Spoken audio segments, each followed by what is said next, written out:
Жаңа туған сәбиге неге ит көйлек кигізеді? Ит қу деген ғұрып та бар. Ит көйлек немесе ит жейде сәбидің қырқынан шығарылғанша киетін көйлегі.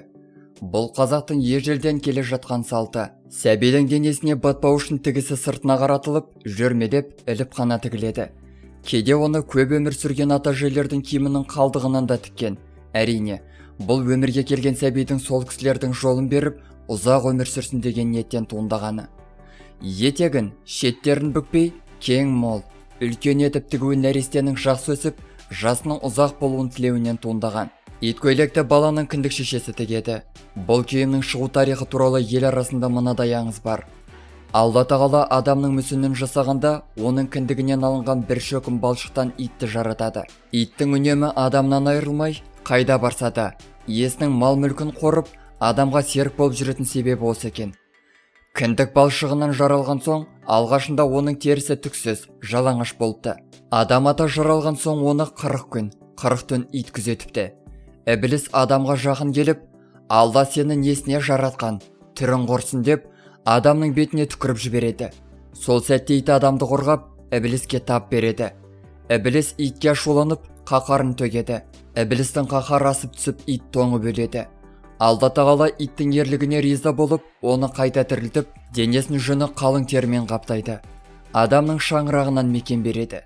Жаңа туған баланы да пәле-жәледен қорғасын деп, ит көйлек кигізіп ырымдау содан қалыптасқан. Бала қырқынан шыққан соң ит көйлектің ішіне тәттілерді түйіп, иттің мойнына байлап жібереді.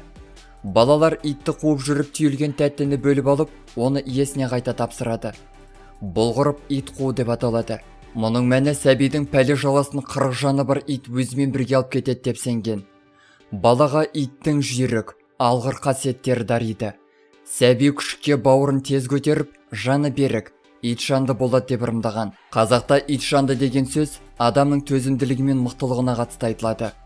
Баламыз көп болсын деген ниетпен алғашқы сәбиге кигізген ит көйлекті келесі балаға да сақтап қоятын ырымдар болған. Үйге сәби шақырып тұрады деп сақтап қоюмен қатар, ит көйлекті баласы жоқ келіншектер ырым ретінде алатын да дәстүр бар.